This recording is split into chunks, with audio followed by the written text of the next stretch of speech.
Spirit creates through law. The law is always mind in action. Mind cannot act unless intelligence sets it in motion.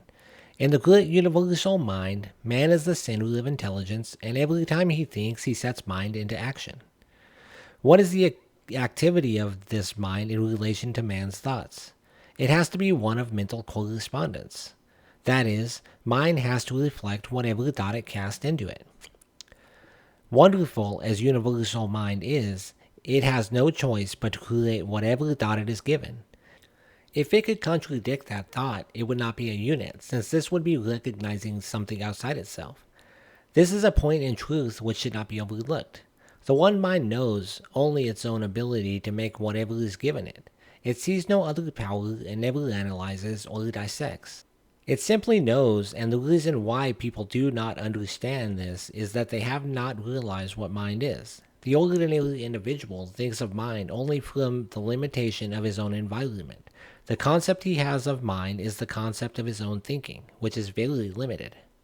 We are surrounded on all sides by an all-seeing, all-knowing mind, which is one and runs through all. The belief in the dual mind has destroyed practically all philosophies and religions of the ages, and will continue to do so until the world comes to see that there is but one. Whatever name is given it, there is but one.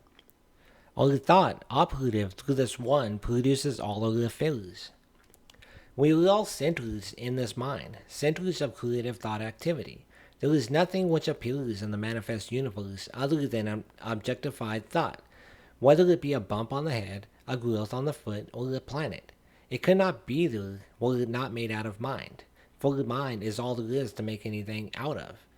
Whatever is made out of it. Nothing exists or can exist without a source from which it springs. We are not dealing with a negative as well as a positive power, not two powers, but one. A power that sees neither good nor evil, as we see it. It knows only that it is all, and since it is all, it creates whatever is given it. From a limited standpoint, we often think of good and evil, not realizing that as yet, we do not know one from the other. What we call good today, we might call evil tomorrow, and what we think of as evil today, we may tomorrow proclaim as the greatest good we have known. Not so with the great universal power of mind. It sees only itself and its infinite ability to create.